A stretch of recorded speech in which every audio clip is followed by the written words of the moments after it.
2장 12절에서 17절까지 말씀입니다.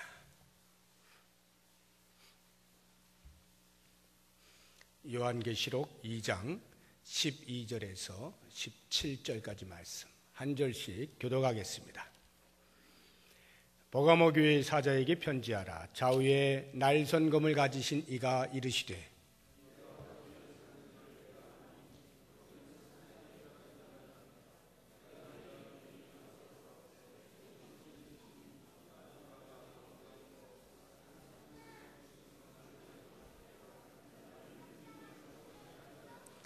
그러나 내게 두어 가지 책망할 것이 있나니 거기 내게 발람의 교훈을 지키는 자들이 있도다. 발람이 발락을 가르쳐 이스라엘 자손 앞에 걸림돌을 놓아 우상의 제물을 먹게 하였고 또 행음하게 하였느니라. 그러므로 회개하라. 그리하지 아니하면 내가 내게 속히 가서 내 입에 검으로 그들과 싸우리라. 귀 있는 자는 성령이 교회들에게 하시는 말씀을 들을지어다. 이기는 그에게는 내가 감추었던 만나를 주고 또 흰 돌을 줄 터인데 그 돌 위에 새 이름을 기록한 것이 있나니 받는 자 밖에는 그 이름을 알 사람이 없느니라.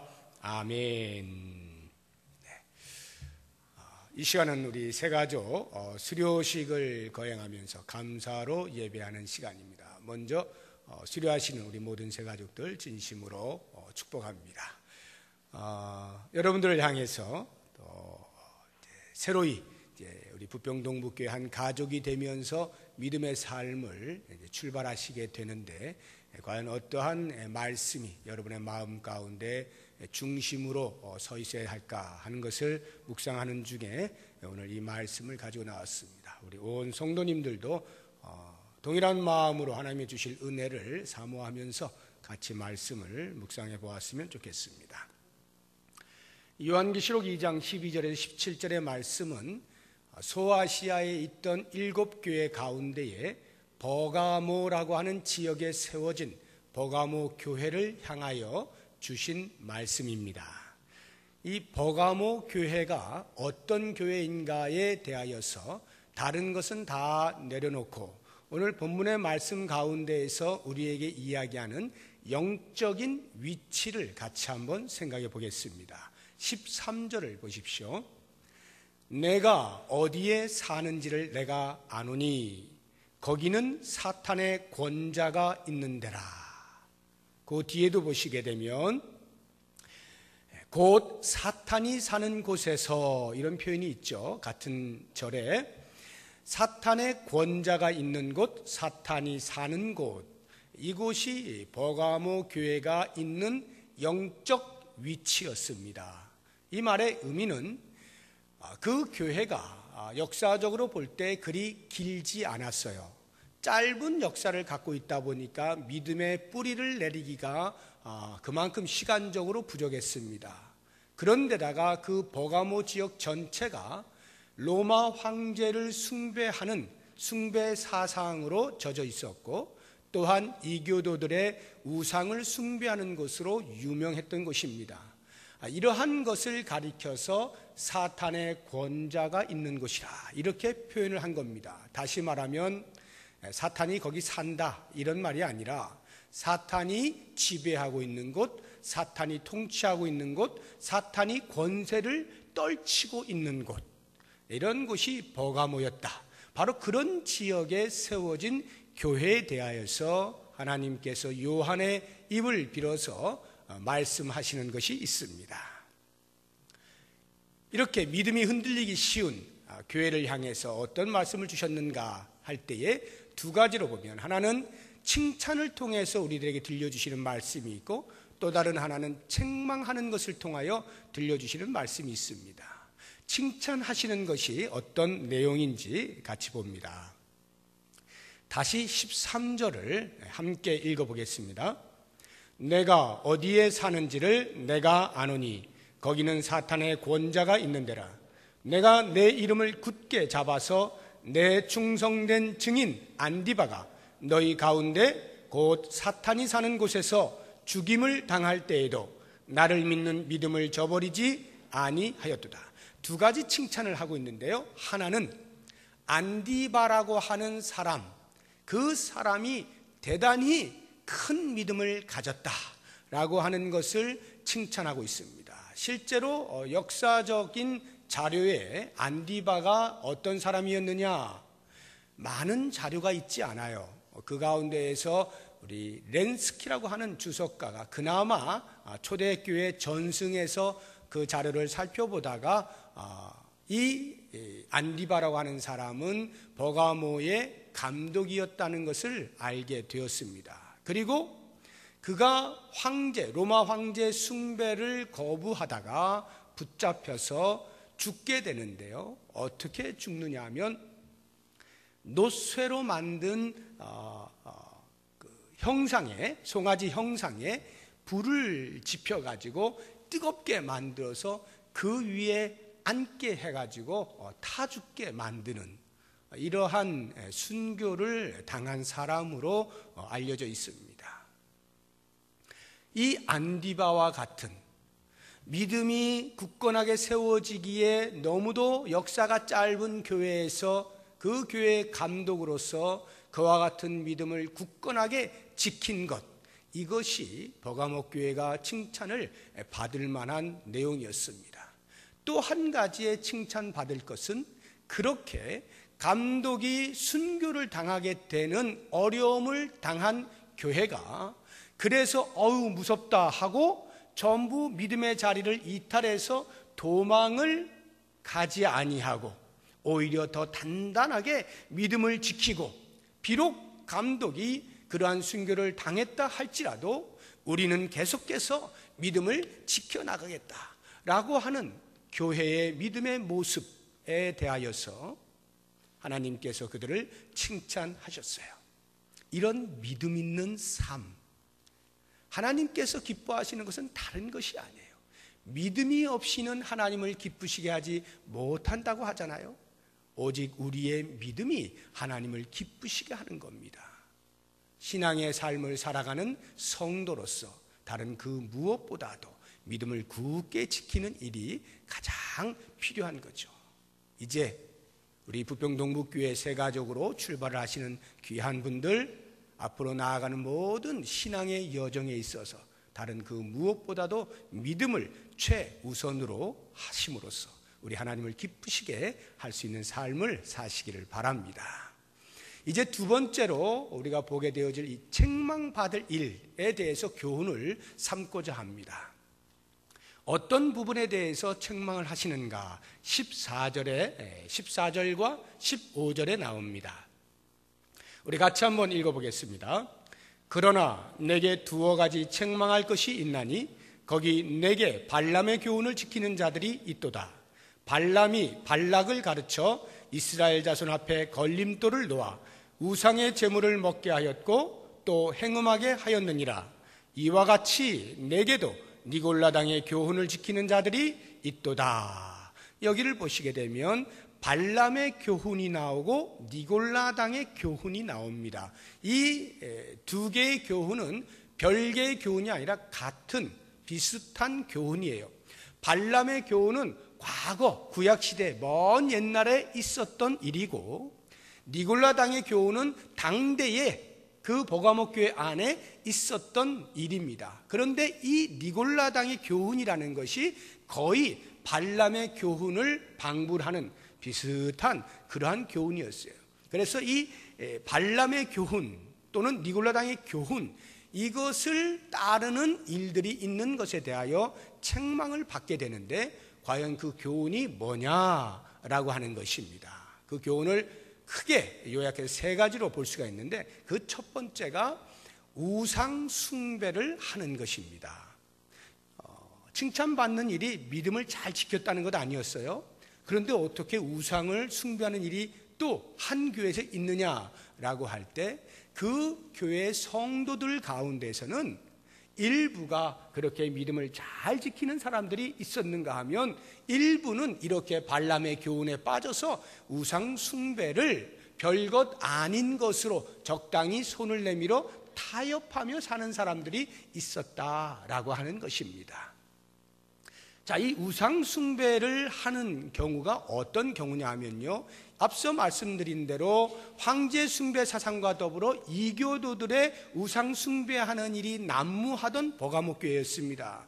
그러다 보니까 예수를 믿는 신앙만을 지켜가지고는 사람들을 제대로 만날 수도 없고 교제도 안 일어나고 불이익을 당하고 여러 가지 많은 일들이 있게 되는 거예요. 그래서 그러한 이교도들의 신전에 가서 우상 숭배를 하거나 거기에서 그 제의식 가운데 하나인 행음하는 일들, 이런 것들을 적당히 타협하여 같이 겸해서 예수님도 믿고 그런 일도 함으로써 사회에서 고립되지 않는 삶도 살아야 되겠다라고 하는 이런 타협을 하는 사람들이 있게 된 것입니다.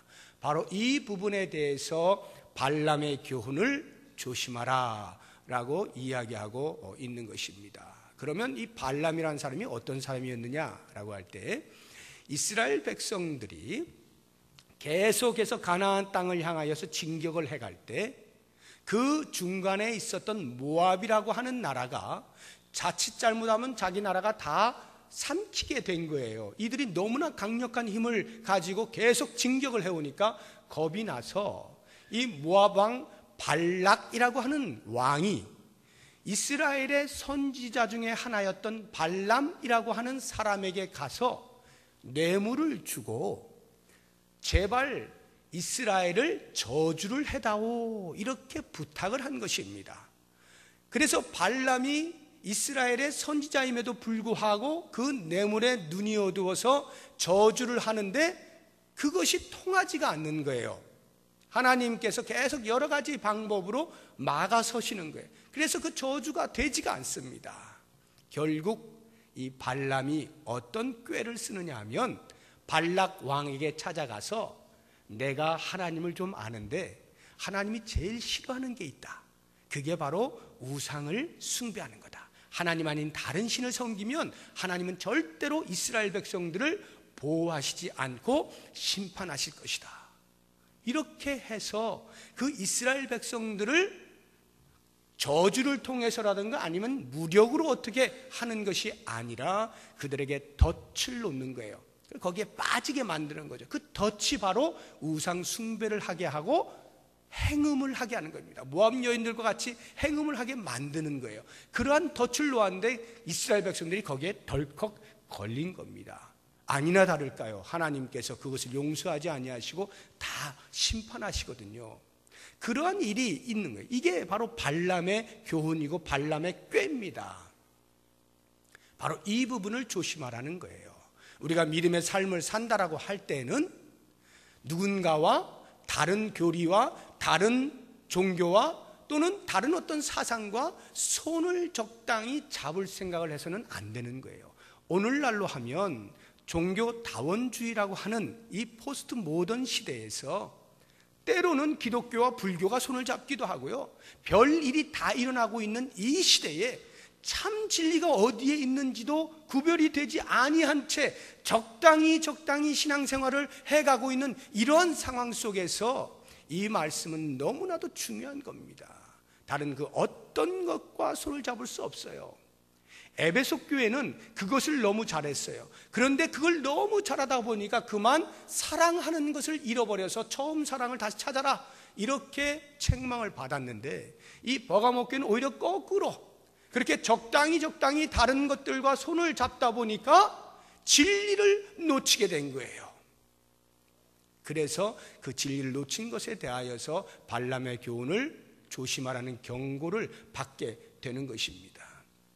1830년대에 소년이 한 명 있었습니다. 독일에서 자란 소년인데요. 이 소년이 아버지가 유대인입니다. 할아버지가 유대인 랍비입니다. 큰아버지가 랍비입니다. 랍비 집안이에요. 유대교 신봉자들입니다. 그 집안 자체가. 그런데 아버지가 법률가였는데 어느 날 개종을 해버렸어요. 크리스찬으로, 그리스도인으로 개종을 해버렸습니다. 기독교로 개종을 했어요. 그래서 이 아들이 묻습니다. 아버지 왜 이렇게 하셨나요? 그랬더니 야, 그렇게 하지 않으면 이 독일에서는 먹고 살 수가 없어. 그 당시에 유대인들이 공직사회에 진출하는 것이 많이 제한이 되어 있었거든요. 그래서 개신교로 살짝 옷을 바꿔 입은 겁니다. 그리고는 자신의 출세를 이제 누리게 된 거죠. 그러한 무늬만 그리스도인으로 이 소년이 6살 때 유아 세례를 받게 만들고 개종한 것처럼 하고 신앙생활을 한 겁니다. 그런데 이 아들은 그걸 다 알죠. 그러면서 소년이 점점 자라서 청년이 되어가지고는 더 이상 교회를 나가지 않습니다. 그리고 그가 계속 공부를 하는 중에 결국에는 영국 런던에 가서 엥겔스라고 하는 사람과 함께 공산당 선언을 1847년에 합니다. 그 사람이 그 유명한 사회주의를 탄생시킨 공산주의의 대부라고 할 수 있는 칼 마르크스예요.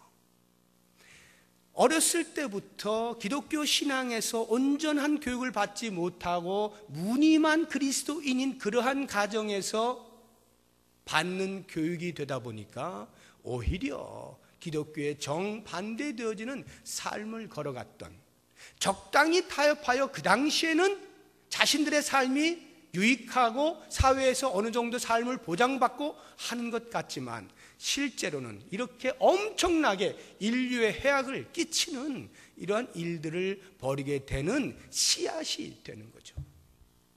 신앙이라고 하는 것은 타협하는 게 아닙니다. 순전한 신앙을 지키는 것, 이것이 매우 중요한 거예요. 그래서 우리는 이제 동부교회 성도로서 출발을 할 때에 바로 이와 같은 순전한 믿음을 지키기로 작정을 해야 되는 겁니다. 두 번째로 이 발람의 교훈에서 발람의 행위를 보시게 되면 발람의 행위가 왜 자기 민족을 그렇게 다른 나라에 팔아먹냐 이 말이에요. 이유는 한 가지죠. 뇌물이에요. 뇌물에 눈이 어두워져 버린 겁니다. 뭘 말하나요? 만몬주의죠. 돈이면 다라고 생각하는, 이것은 어쩌면 그 당시보다도 지금이 훨씬 더 가깝게 다가올지 모릅니다. 우리가 지금 이 자리에 앉아서 다 같이 신앙생활을 하고 있지만요, 어느 누구도 돈으로부터 자유롭지가 못해요. 그래서 돈이라고 하면 혹시라도 우리 가운데에는 아직 그런 경험을 안 해서 나는 괜찮겠지 할런지 몰라도 만약 현실로 다가와서 자, 여기 돈이 있다, 너의 양심을 걸어라, 양심 팔래? 하면 몰라요. 여기 돈이 있다, 윤리를 걸고 윤리 내놓을래? 모르는 일입니다. 심지어는 돈을 앞에 두고 우리의 신앙을 내놓으라고 말을 하면 과연 우리가 그것을 뿌리칠 수 있느냐? 쉽지 않습니다. 정말로 돈의 위력을 어느 때보다도 실감하는 때가 바로 이 시대 아닙니까? 그래서 만약에 돈 때문에 우리의 양심도 우리의 윤리도 우리의 신앙마저 없어진다면 그것은 아무것도 남는 게 없는 겁니다. 모쪼록 원하기는 돈을 이기는, 보물을 하늘에 쌓아둘 수 있는 믿음의 사람들이 되시기를 주의 이름으로 축복합니다. 마지막 한 가지만 더 말씀을 드리게 되면, 우상 숭배하는 것과 더불어서 이야기되고 있는 게 이 행음한다라고 하는 것인데요, 오늘날의 행음이라고 하는 것을 우리가 좀 크게 보면은 쾌락주의입니다. 즐거워하는 것, 즐기는 것. 우리가 그리스도 안에서 즐거워하는 것은 마땅히 해야 되는 거예요. 기쁨을 누리는 것은 마땅한 겁니다. 그러나 그 즐거움 자체를 인생의 목적으로 삼는 것은 쾌락주의예요. 쾌락주의에 빠지게 되면 더 이상 신앙을 온전히 가질 수가 없게 됩니다. 우리의 삶 가운데에서 내가 혹시 신앙생활을 하는 것과 내가 우선시하고 있는 그 어떤 것들을 저울질해서 어디가 더 무거운지를 잘 보십시오.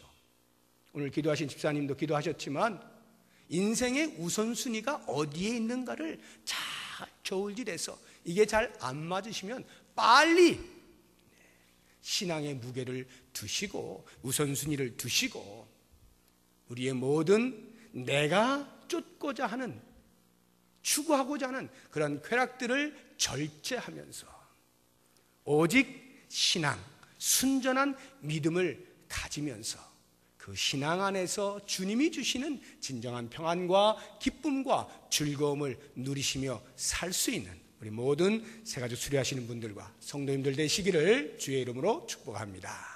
기도하겠습니다. 하나님, 감사합니다.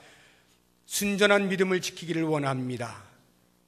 그래서 우리 가정에 그 순전한 믿음이 유산으로 대대 물려지길 원합니다. 하나님, 우리가 순전한 믿음을 지키길 원합니다. 그래서 우리 신앙 공동체 부평동북교회가 대를 이어가면서 그 신앙을 유산으로 남겨 계속해서 믿음이 번성할 수 있는 교회가 되기를 원합니다. 우리를 그렇게 사용하여 주옵소서. 믿음의 사람으로 성장시켜 주시옵소서. 예수님의 이름으로 기도드립니다. 아멘. 이 시간에는 우리